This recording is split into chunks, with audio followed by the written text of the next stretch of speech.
اوقات كتير في حياتنا بيكون في شوية اسئلة محتاجين نجاوب عليها. دخلت الجامعة، هشتغل ايه؟ امتى؟ هبدأ منين؟ اتخرجت، اشتغلت شغلانة اللي قعدت ادرس عشانها 4 و5 سنين وفي الاخر مش لاقي فيها نفسي. في نوعين من الناس،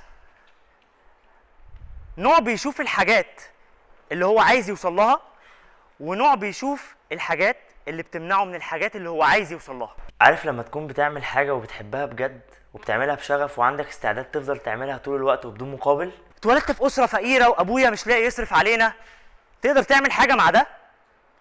اتس فاكت. عشان تساعد في التغيير لازم تعرف ان التغيير ما بيجيش من بره، لان ولا الظروف هتبقى مناسبة ولا الحياة هتبقى سهلة علشان تبدأ. تخيل لو انت حاطط سلم على حيطه، والسلم ده هو الدنيا، وعمال تفحت نفسك علشان تطلع على السلم ده وموت نفسك فعلا، وفي الاخر بعد ما طلعت السلم اكتشفت ان السلم كان محطوط على الحيطه الغلط.